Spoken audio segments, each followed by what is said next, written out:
नमस्कार, मैं हूं तुषार कौशिक और आप देख रहे हैं विशेष चर्चा। इस चर्चा में आज हम बात करेंगे मध्य प्रदेश में मिलावटखोरों के खिलाफ चलाए जा रहे अभियान के बारे में। मध्य प्रदेश नवरात्रि पर्व के अवसर पर खाद्य सुरक्षा प्रशासन विभाग की ओर से चलाए गए अभियान का अच्छा असर देखने को मिला। खाद्य विभाग के अमले के छापेमारी करके फलाहार, डेयरी प्रोडक्ट्स और खाद्य सामग्री विक्रय की दुकानों और फैक्ट्रियों पर छापेमारी करके सैंपल लिए गए और उन सैंपल्स को जांच के लिए प्रयोगशाला में भेज दिया गया, जिसमें कई मिलावटखोर पकड़े गए। दरअसल पहले राजधानी भोपाल समेत मध्य प्रदेश में मिलावटखोरों के खिलाफ फूड एंड ड्रग एडमिनिस्ट्रेशन के अफसरों द्वारा जो सैंपल लिए जा रहे थे, इनमें से बहुत सारे सैंपल्स लेने का तरीका ठीक नहीं होने से मिलावटखोर पकड़ से दूर हो जाते थे। अब सैंपलिंग के तरीके में बदलाव किया गया है, इसके लिए स्पेशल ट्रेनिंग भी दिलाई गई है। तो पिछले अभियान के मुकाबले इस बार बड़ी संख्या में मिलावटखोर पकड़ में आए हैं। नवंबर 2020 में सैंपलिंग पर जोर दिया गया था। खाद्य सुरक्षा विभाग की ओर से मध्य प्रदेश को 12,000 सैंपल लेने का टारगेट भी दिया गया था, लेकिन मिलावट अभियान के तहत 10 महीने में लक्ष्य से ज्यादा सैंपलिंग हुई है। आज इसी बात पर हम करेंगे चर्चा। हमारे साथ कुछ गेस्ट का एक पैनल भी होगा, उससे भी हम आपका तारुफ कराएंगे। फिलहाल मिलावट विरोधी अभियान में मध्य प्रदेश को सफलता मिलती नजर आ रही है। खाद्य पदार्थों में, डेयरी प्रोडक्ट्स में, तमाम चीजों में यहां मिलावटखोर जिस तरीके से लगातार मिलावट के जरिए मुनाफा कमाते हैं, अब उनके ऊपर नकेल कसना शुरू किया जा रहा है।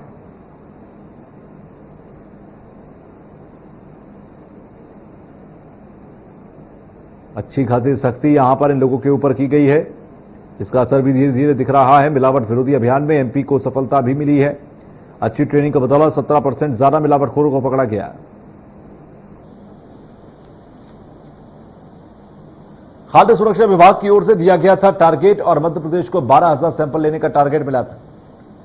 मिलावट अभियान के तहत 10 महीने में लक्ष्य से ज्यादा सैंपलिंग की गई है। तो मिलावट विरोधी अभियान में एमपी को यानी कि मध्य प्रदेश को मिली है सफलता, और मध्य प्रदेश को इसलिए भी सफलता मिली है क्योंकि मध्य प्रदेश में सैंपलिंग करने के जो तरीके थे उनको बदला गया, उनमें और बेहतरी लाई गई और एक्यूरेसी लाई गई, और एक्यूरेसी लाने के बाद अब यहां पर 17% ज्यादा रिजल्ट्स देखने को मिल रहे हैं, ज्यादा मिलावटखोर पकड़ में आए हैं। तो फिलहाल हम आपको बता दें सैंपलिंग के तरीके के बदलाव करने से यहां फायदा हुआ, सख्ती का असर भी दिखा। मिलावट विरोधी अभियान में एक बड़ी सफलता भी यहां पर मिली है। तो 10 महीने में हुई लक्ष्य से ज्यादा sampling, food safety index ranking में 7वें नंबर पर आया मध्य प्रदेश।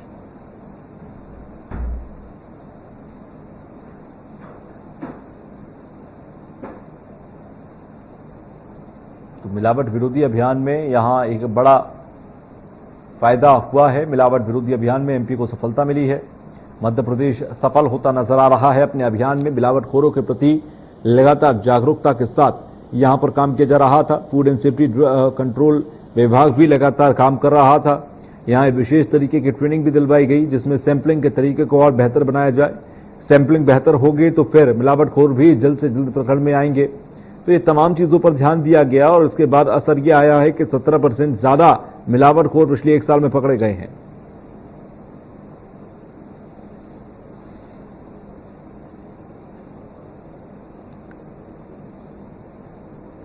तो अच्छी ट्रेनिंग के बदौलत 17% ज्यादा मिलावटखोरों को पकड़ा गया। फूड सेफ्टी इंडेक्स रैंकिंग में 7वें नंबर पर आया मध्य प्रदेश।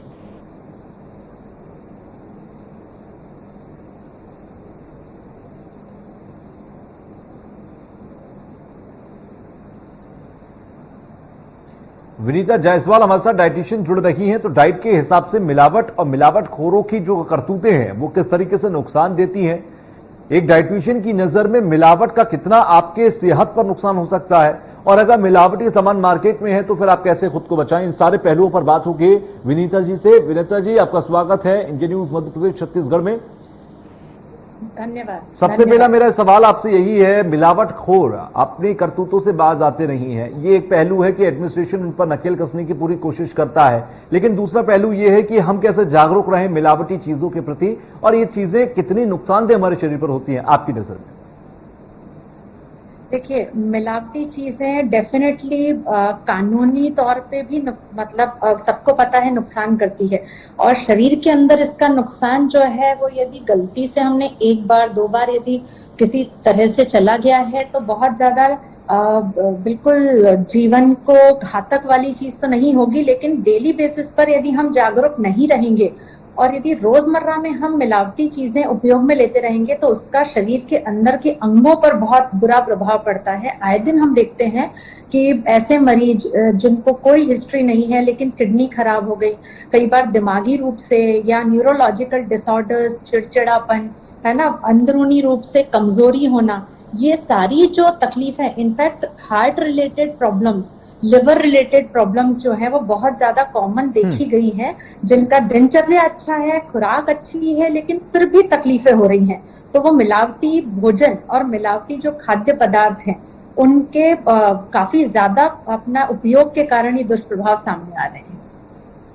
अच्छा, हमारे शरीर में आपने कहा कि देखिए एक लंबे समय तक लगातार एक मिलावटी चीज हमारे शरीर में जाती रहेगी या फिर हम उसका यूज करते रहेंगे तो फिर वो एक लंबे समय बाद हम पर साइड इफेक्ट डाल सकती है। मैं किचन की खास तौर से बात करूं, किचन के अंदर तमाम तरीके के मसाले होते हैं, घी, तेल, आटा और बहुत सारी चीजें होती हैं, इंग्रेडिएंट्स होते हैं। क्या इनमें भी पूरी संभावना होती है कि आप एक ब्रांड का सामान ला रहे हैं या फिर एक नॉन ब्रांड का सामान ला रहे हैं लेकिन मिलावट की संभावना हर जगह है? जी, ये बहुत अच्छा सवाल किया आपने। एक्चुअली दिन भर के जो हमारे रोजमर्रा की चीजें इतनी हैं जिनमें मिलावट बहुत ज्यादा भी होने लगी है। जैसे आपने बात करी मसालों की, मिर्च है, तेल है, हल्दी है, धनिया है, इनमें बहुत ज्यादा मिलावट देखी जा रही है और आम इंसान जो है वो इजीली मिलावट जो है उसका पता लगा सकता है, लेकिन हम जागरूक नहीं है या हम इस चीज पर ध्यान नहीं देते, उसको अवॉइड करते हैं। समटाइम्स हम देखते हैं कि ब्रांडेड चीजें लेने के बावजूद ऐसा नहीं है उसमें मिलावट नहीं होगी, मिलावट रहती है। ब्रांड छापना बहुत बड़ी बात नहीं है आज की तारीख में, लेकिन हमें इस बारे में सतर्क रहना है कि हम जो सामान ले रहे हैं उस पर बाकायदा बैच नंबर डला है कि नहीं डला है, उस पर मैन्युफैक्चरिंग डेट और बेस्ट बिफोर और एक्सपायरी डली है कि नहीं डली है। उसके अलावा हम किसी रेप्यूटेड जगह से भी ले रहे हैं, बट फिर भी हमारी आदत होनी चाहिए कि 2-3 महीने में हम एक बार क्रॉस चेक मिलावटी जो हम सामग्री का जो मिलावट का मापदंड या जो चेक करते हैं, FSSAI की वेबसाइट पर बहुत अच्छे तरीके से दिए हुए हैं कि एक साधारण रूप से हम जो रोजमर्रा की चीजें हैं उसमें मिलावट कैसे चेक करें। उसे यदि हम देख लेते हैं तो हम सतर्क भी रहेंगे और हम हमारे शरीर के साथ खिलवाड़ होने से बच भी सकेंगे। अच्छा, आपने मसालों का जिक्र किया कि मसालों के अंदर कई तरीके की मिलावट होती है, क्योंकि मसाले तो सामने होते हैं, दिखाई देते हैं, हल्दी जैसी दिख रही है, मिर्च जैसी दिख रही है, लेकिन उसके बाद भी आप कहते हैं कि उसमें मिलावट है। तो फिर मिलावट कैसी होती है और कैसे फिर हम ये पहचानें कि इसमें मिलावट है? देखिए, रंग जो है वो बहुत कॉमन है, फ्लेवर और एसेंस बहुत आसानी से मैच हो जाते हैं। इसके अलावा घी है, डालडा के साथ मिक्सिंग बहुत आसानी से हो जाती है। तेल में फ्लेवर, स्मेल बहुत इजीली मिक्स हो जाती है। और तेल हम जो ले रहे हैं, हम तो सोच रहे हैं कि हमने बहुत अच्छा ब्रांड का मूंगफली का तेल या तिल का तेल या हमने शुद्ध घी खरीदा है, लेकिन उसमें कितने प्रतिशत मिलावट डली हुई है या यूज की हुई है सामने वाले ने, वो जब तक हम चेक नहीं करेंगे हम एश्योर हो ही नहीं सकते कि हम जो भोजन ले रहे हैं या जो हम मसाले उसमें यूज कर रहे हैं अपने घर के शुद्ध भोजन में, वो भी कहीं ना कहीं अशुद्ध या मिलावटी हो चुका है। हल्दी है, बहुत इजीली उसमें हर तरह का कलर है, फ्लेवर है, प्लस दूसरी कई बार चूरी, मिर्च में कई बार रेती, वजन भारी करने के लिए कुछ अपना सॉल्युबल इंग्रेडिएंट्स डाले जाते हैं, है ना। तीखापन जो है वो डाल के कलर मिक्स कर दिया जाता है, मिक्सिंग कर दी जाती है, तो मिर्ची का रंग बहुत अच्छा आता है, लेकिन उस हिसाब से उसमें दूसरे जो नुकसानदायक पदार्थ हैं वो हमारे शरीर में चले जाते हैं। धनिया बहुत कॉमनली, काली मिर्च में पपीते के बीज, दूसरे अपना जो बहुत सस्ते प्रकार के जो बीज हैं वो मिक्स कर दिए जाते हैं। कलर बहुत इजीली मिक्स हो सकता है। तो ये चीजें हैं जो हम देखकर, इनफैक्ट सब्जियों तक में कलर की कोटिंग हो जाती है, तो जब तक हम गर्म पानी में एक बार वॉश करके नहीं निकालें, नमक के पानी में, तो हमें इजीली समझ में आता है कि उसका पानी में रंग आ रहा है। तो बहुत छोटी छोटी चीजें हैं। एक बार यदि हम आजकल सब कुछ तरीके आप बता सकती हैं कि अगर घी तेल को टेस्ट करना है तो कैसे, मसालों को टेस्ट करना है तो कैसे, दालों को टेस्ट करना है, चावल को टेस्ट करना है तो कैसे हम ये पहचाने, या फिर क्या टेस्ट घर पे कर पाए? देखिए, घर पे बहुत इजीली हम सब चीजें टेस्ट कर सकते हैं। दूध की जांच का भी दिया हुआ है कि यूरिया तो मिक्स नहीं है, है ना, जो जी। उसमें फैट कंटेंट है तो कितना डेंसिटी है, जो आपका लैक्टोमीटर आता है उससे जांच पड़ताल हो जाती है, पानी कितना मिला हुआ है, लैक्टोज या दूध का प्योरिटी कितना है ना, नमक है तो आयोडीन टेस्ट अपना हो जाता है कि वो कहीं ना कहीं मिलावटी तो नहीं है। सिमिलरली प्योर घी, इनफैक्ट शहद लोग बहुत इजीली, अभी तो और ज्यादा ट्रेंड बढ़ गया है शहद का, तो शहद में भी हम देखते हैं कि शहद है वो इजीली पानी में नहीं घुलेगा, नीचे बैठ जाता है पानी में जब हम डालते हैं, है ना, लेकिन जो दूसरा है वो अपना जो है वो घुल जाएगा चलाने पे इजीली। सो बहुत सारे मसाले, बहुत सारी जांचें हैं जो हम एक एक करके, और आज की तारीख में हम इतने ज्यादा टेक्नो फ्रेंडली हैं, मोबाइल, नेट, गूगल सब हम यूज करते हैं, लेकिन आधे से ज्यादा समय हम फालतू की चीजें सर्च करने में अपना समय जो है वो बर्बाद करते हैं। उसकी जगह यदि हम गूगल पे भी हम देख लें कि हम घी की पहचान या मिलावट की जानकारी कैसे लें, तो बहुत सारे यूट्यूब पे भी दिए हुए हैं। इसके अलावा FSSAI पे जैसे मैंने आपको बताया, तो कई बार ऐसी चीजें हैं कि 4-5 प्रकार के टेस्ट अपना आपको दिखेंगे, लेकिन जो घर में आपके पास में सामान है उससे आप इजीली चेक कर सकते हैं। दूसरी बहुत मोस्ट इंपॉर्टेंट चीज कि FSSAI जो उनका फूड एडल्ट्रेशन टेस्ट की वैन जो है वो बड़े शहरों में तो बहुत इजीली मिल जाती है, जिला लेवल पे और अलग अलग जगह पे फ्री टेस्टिंग होती है, बहुत नॉमिनल चार्जेस में टेस्टिंग होती है। तो जब भी हमको ऐसा लग रहा है कि ये जांच हम नहीं कर पा रहे हैं, इसे हम क्रॉस चेक तो कर लें, तो हम आराम से वो जो एडल्ट्रेशन चेक करने के लिए जो वैन है उसमें हम अपना सैंपल ले जाकर दें, वो लोग तुरंत में या कुछ समय के अंदर आपको मिलावट का मापदंड जांच कर वो बता देते हैं कि इतना % मिलावट है इसमें।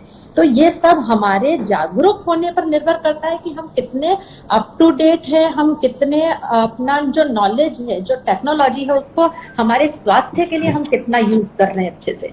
तो बहुत इजीली हम बच सकते हैं इन सब चीजों से। त्योहार का टाइम आ रहा है तो बहुत कॉमन हो जाता है मिलावटी चीजें मिलना। क्यों? क्योंकि खपत बढ़ जाती है। जहां आपकी डिमांड बढ़ जाएगी, सप्लाई कम होगी, तो मिलावट होनी ही होनी है। ये चीज हमें समझनी होगी। बिल्कुल, कई बार मिलावट इतनी खतरनाक होती है कि आपको जो मिलावट किया गया तो एक्सपायरी हो जाने की वजह से या फिर किसी और वजह से वो मिलावट कहीं ना कहीं जानलेवा भी साबित हो जाती है। मैं ये समझना चाहूंगा कि आप मार्केट से कुछ खरीदने जा रहे हैं तो आप किन किन मोटी मोटी बातों को ध्यान में रख सकते हैं कि ये चीजें तो आपको देखनी है कम से कम मिलावट से बचने के लिए? बेसिक चीजें सबसे पहली जरूरी चीज है कि हम सबसे पहले देखें कि पैकेट या टिन जो हम खरीद रहे हैं वो हमारा जो है वो कहीं से भी डैमेज तो नहीं है, नंबर 1। दूसरा चीज, हम सबसे पहले देखें कि वो पैक कब हुआ है, manufacturing date and best before और expiry date. Usually food products पे बेस्ट बिफोर लिखा रहता है, तो उससे आप कंफ्यूज ना हो। Best before usually expiry, medically जो अवेलेबल चीजें हैं उन पे एक्सपायरी डेट लिखा रहता है, और जो फूड वाली चीजें हैं जिनकी एफिशिएंसी या जिनकी समय के साथ न्यूट्रिशन कम हो सकता है लेकिन शरीर के लिए घातक नहीं हो सकती, जैसे दवाई है तो वो घातक हो सकती है इसलिए एक्सपायरी डेट लिखा रहता है, लेकिन फूड प्रोडक्ट्स में समटाइम्स बेस्ट बिफोर लिखा रहता है। तो बेस्ट बिफोर वाला चीज जरूर चेक करें। और मैंने अधिकतर देखा है कि अच्छे पढ़े लिखे लोग भी ये चीज मिस कर जाते हैं। तीसरी चीज, जो भी हम ले रहे हैं जिसमें थोड़ा सा ऐसा लग रहा है कि ब्रांड का तो ले रहे हैं, तो हमेशा बैच नंबर वगैरह हम जरूर देख लें। कोड रहता है, स्कैनर से वो कोड आप डाल के वो चेक कर सकते हैं कि वास्तव में ये बैच कंपनी का निकला हुआ है कि नहीं है, कहीं फेक तो नहीं है। एंड टोल फ्री नंबर रहता है। सो कई बार क्या होता है, फेक नंबर्स रहते हैं दिए हुए जो लगते ही नहीं है। टोल फ्री नंबर, यदि वास्तव में कंपनी है, उसका प्रोडक्ट है, जेन्युइन प्रोडक्ट है जो आप पहली बार ले रहे हैं, तो टोल फ्री नंबर आप लगा के जांच कर सकते हैं कि वास्तव में ये कोई फर्जी कोई कंपनी तो नहीं है। तो ये बेसिक चीजें हैं जो हम खरीदने से पहले, और इनसे कहीं ना कहीं मिलावटखोरी से बच सकते हैं, अपने पैसे को बर्बाद होने से बचा सकते हैं, अपनी सेहत को खास तौर से, क्योंकि पहला सुख निरोगी काया। ठीक है विनीता जी, मैं आपके पास आऊंगा। हमारे साथ डॉक्टर नितिन जुड़ गए हैं। डॉक्टर नितिन शर्मा हमारे साथ हैं, आपका स्वागत है। डॉक्टर नितिन, हम आज बात कर रहे हैं मिलावटखोरी पर। आप चर्चा में कुछ थोड़ी देरी से जुड़े हैं, तो मैं सबसे पहले मिलावटखोरी को लेकर ही आपका रिएक्शन समझने की कोशिश करूंगा कि मिलावटखोरी किस तरह से मार्केट में है, और जो हमारे कहना चाहिए फूड प्रोडक्ट्स हैं, डेयरी प्रोडक्ट्स हैं जो हम रोजाना इस्तेमाल करते हैं, उसमें मिलावटखोरी किस हद तक हावी है? जी। अब मिलावट आप देखिए, फूड एडल्ट्रेशन 2 टाइप्स के होते हैं। एक हुआ न्यूट्रिशन वैल्यू कम करती है, और जो दूसरी चीज है वो हार्मफुल इफेक्ट्स बॉडी पे करती है।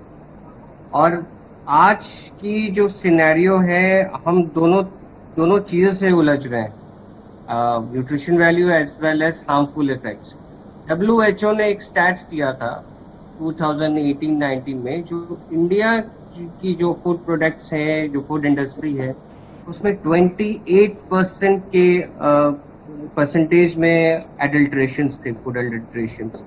तो ये न्यूट्रिशनल इफेक्ट को भी कम करता है, और दूसरा जो हार्मफुल इफेक्ट है इन द सेंस कार्सिनोजेनिक जो इफेक्ट्स हैं, लिवर प्रॉब्लम्स है, इंटेस्टाइन प्रॉब्लम्स है, वगैरह वगैरह, बहुत सारी प्रॉब्लम्स है जो कि बहुत बार तुरंत नहीं देखी जाती है, but it takes a little longer period, over period of 5 और 10 years। तो अभी जो भी हम बाजार में जैसे एक नॉर्मल दूध लेने भी जा रहे हैं, उसमें भी मिलावट इस हद तक है कि इट इज वेरी डिफिकल्ट,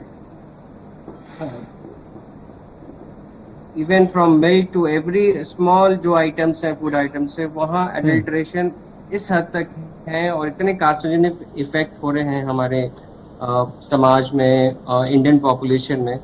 तो मेरे ख्याल से इट्स अ पैंडेमिक जो कि हमें एड्रेस करना चाहिए at this point of time.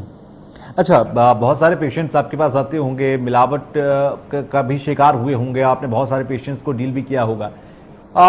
मिलावटखोरी से बचने के लिए आपके नजर में और आपकी रिसर्च क्या कहती है, क्या तरीके हो सकते हैं कि एक आम आदमी अपने लेवल पर अपने प्रयासों से बच जाए? जी, जैसा कि इस प्रोग्राम में इस चीज को बहुत अच्छे से कवर किया गया कि एक चीज है कि हर फूड प्रोडक्ट का एक एक्सपायरी वैल्यू होता है, तो हमें जरूर देखना चाहिए कि उसकी एक्सपायरी वैल्यू क्या है। दूसरा चीज, जब भी जो भी चीज खरीदें, ऑलवेज आपके उसके पीछे सारे इंफॉर्मेशन रहते हैं, उसमें क्या क्या इंग्रेडिएंट्स हैं, उस पर ध्यान देने की बहुत ही जरूरत है। और देखिए, ब्रांड की बात जहाँ आती है, वहाँ ये चीज तो है, क्वालिटी की तो बात होती है। तो दूसरी चीज है, आपको ये भी असेस करना है कि वो चीजें स्टेल ना हो। मतलब इवन अगर एक आप दूध भी लेते हो या कोई सब्जी की प्रोडक्ट भी लेते हो, कि उसमें भी आजकल फर्टिलाइजर्स और इन सब के जो इंग्रेडिएंट्स होते हैं, तो आपको इस चीज का ध्यान देना है कि अगर आप फ्रूट प्रोडक्ट ऐसे ले भी रहे हो, तो घर में उसको प्रॉपरली आप बॉइल्ड वाटर से एटलीस्ट वॉश करें एक बार बिफोर यूजिंग इट, और मिल्क को प्रॉपर बॉईल करें। और इन सब चीज़ों का तो खैर खास तौर पे ध्यान देना चाहिए। अपार्ट फ्रॉम जो भी फूड प्रोडक्ट्स हैं, उनकी जो एक्सपायरी वैल्यू है, एक्सपायरी वैल्यू को बिल्कुल ना ले। It is as harmful as और एक्सपायरी मेडिसिन। तो ये सब चीज़ों का खास तौर पे ध्यान देना चाहिए as a consumer, whatever foods we are eating, always we should. अच्छा, दूध को लेकर बहुत हद तक ये कहा जाता है, दूध, दही, पनीर, जो डेयरी प्रोडक्ट्स हैं, उनको लेकर ये कहा जाता है कि उसमें मिलावट की संभावना बहुत ज्यादा है, क्योंकि आपको कुछ दिखाई नहीं देता, उसमें कुछ समझ में नहीं आता। और डेयरी प्रोडक्ट्स आपके लिए बहुत ज्यादा न्यूट्रिशन देते हैं, लेकिन कई बार इसमें ऐसे जिन बातों का आप जिक्र कर रहे थे कि इंस्टेंट हार्मफुल भी होते हैं बहुत सारी मिलावटें, इनके कैसे जांच पड़ताल की जा सकती है? जांच पड़ताल तो अब उसके लिए जैसे अपनी फूड अथॉरिटी ऑफ इंडिया है, food and finance ministry, food and health ministry है, इन्होंने कुछ बॉडीज को इम्पैनल किया हुआ है जो कि प्रॉपर सैंपल सर्वे करते हैं at some point of time. तो हमें इस चीज़ की सूचना हो, जैसे हम ऑनलाइन भी जो भी अगर हमें ऐसा कुछ एहसास होता है, या बहुत बार पेशेंट्स कहीं बाहर खाना खा पी के आते हैं और फूड पॉइजनिंग का शिकार होते हैं, तो ये छोटी चीज़ों को हमको नज़रअंदाज नहीं करना चाहिए। वी कैन मतलब ऑनलाइन भी मोड्स होते हैं जहाँ पे हम कंप्लेन रजिस्टर कर सकते हैं। तो ये सारी एम्पावरिंग बॉडीज़ हैं जो कि हमारी प्रॉब्लम्स को एड्रेस कर सकती हैं। बिकॉज इंडिया में एक्चुअली जो एम्पावरमेंट है as far as food regulation है, sadly enough it is not as strong and मतलब as well monitored as outside India। तो ये एक प्रॉब्लम, तो एक प्रैक्टिकल हैसल है जो कि हमें फेस करना पड़ रहा है, and it's a very broad और एक practical hassle, no doubt about it. अच्छा विनीता जी, अगर देखें बीइंग अ डाइटिशियन, आप क्या सजेस्ट करेंगी, हमारे इस वक्त जो व्यूअर्स हैं उनको क्या सजेस्ट करेंगी कि देखिए मिलावट मार्केट में है, एडमिनिस्ट्रेशन सरकार अपने लेवल पर उनको डील करती है, दूसरी तरफ आपकी खुद की ये जिम्मेदारी है कि आप मिलावट से दूर रहें और एक अच्छी सेहत बनाने के लिए एक अच्छी डाइट लें। तो आपसे बेहतर कोई नहीं बता सकता कि आप डाइट में क्या क्या ऐसे शामिल करते रहें जिससे कि अगर किसी मिलावट की वजह से न्यूट्रिशन कम भी हो रहे हैं तो आप कम से कम दूसरी ऐसी चीजें एडिक्टिव कर दीजिए कि वहां पर आपकी वो चीजें कवर अप हो जाएं। कुछ ऐसा हो सकता है क्या डाइट में? देखिए, यदि मिलावटी चीज ले रहे हैं तो उसका दुष्प्रभाव दूसरा फूड कम कर देगा, ऐसा तो नहीं हो सकता है। डिपेंड करता है कि हम कितना फ्रीक्वेंटली और कितनी ज्यादा मात्रा में अननोइंगली और नोइंगली या बिना किसी जांच पड़ताल के हम किसी फूड को ले रहे हैं। तो हमें जागरूक तो अपने लेवल पे होना पड़ेगा। हमारे शरीर की जिम्मेदारी हमारी है, सरकार की जो है कई चीजों को नियंत्रण में लाने की, कंट्रोल करने की, एजेंसीज की, वो सब है। लेकिन क्योंकि हमारा शरीर है, हमारा स्वास्थ्य है, तो पहली जवाबदारी हमारी होनी चाहिए, नंबर 1। दूसरी चीज कि जो भी हम फूड ले रहे हैं, जो बेसिक चीजें मैंने बताई उसको लेकर हमें सीखना होगा, समझना होगा। थोड़ा सा टाइम लगेगा, बट ये चीजें इतनी ज्यादा जो है कठिन नहीं है हमारे लिए लर्न करना। बहुत आसान चीजें हैं जिससे हम जांच कर सकते हैं। मोस्ट इम्पोर्टेंटली जो आपने बोला हम क्या बातें ध्यान रखें, वो ये है कि आजकल जो लोग संभ्रांत हैं, जो लोग एलीट क्लास हैं, जिनके पास में मनी का कोई दिक्कत नहीं है, यूजुअली हम देखते हैं कि वो लोग कोल्ड स्टोरेज वाली चीजें, आउट ऑफ इंडिया वाली चीजें जो सीजनल नहीं, लेकिन 12 महीने नहीं मिलती, लेकिन फिर भी वो लोग अवेलेबल करवा पा रहे हैं, तो उस चीजों को उपयोग में ना लें। जहां तक हो सके जितना आप सीजनल और रीजनल जाएंगे, यानी जो हमारा प्रदेश है वहां पर जो चीज सबसे ज्यादा कल्टीवेट होती है, जो इजीली मिलती है, यदि हम उस पर फोकस करें, जो चीज मौसम में, जो चीज प्रकृति दे रही है, वो इतनी ज्यादा मात्रा में देती है कि जिसमें मिलावट करने की किसी को जरूरत नहीं है। जो चीज नहीं मिल रही है, जो मौसम की नहीं है, जबरदस्ती कोई उगाकर या इतने पेस्टिसाइड्स या दवाई छिड़क के उसको जबरदस्ती उस फसल को उगाया जा रहा है, उस चीज को काम में ना लें। ये बहुत खास बात आपने कही कि देखिए जो रीजनल है, जो सीजनल है, वही आपके लिए रीजनेबल भी है और वही आपके लिए कहीं ना कहीं फायदेमंद भी है, प्रॉफिटेबल भी है। तो उस चीज को लेंगे या फिर अपनी थाली में शामिल करेंगे तो फिर आप फायदे में रहेंगे। ये एक महत्वपूर्ण बात इस पूरी चर्चा से निकलकर सामने आई। आप दोनों का बहुत बहुत शुक्रिया हमसे जुड़ने के लिए, बातचीत करने के लिए, इस अहम मुद्दे पर बातचीत करने के लिए। उम्मीद है हमारे जो व्यूअर्स हैं उनको काफी कुछ सीखने को मिला होगा। तो फिलहाल आज की चर्चा में ये बात बहुत हद तक साफ है कि आपको मिलावट से बचाना न सिर्फ सरकार की बल्कि आपकी खुद की भी जिम्मेदारी है। तो इन्हीं बातों के साथ दीजिए इजाजत, आगे भी खबरों का सिलसिला जारी रहेगा।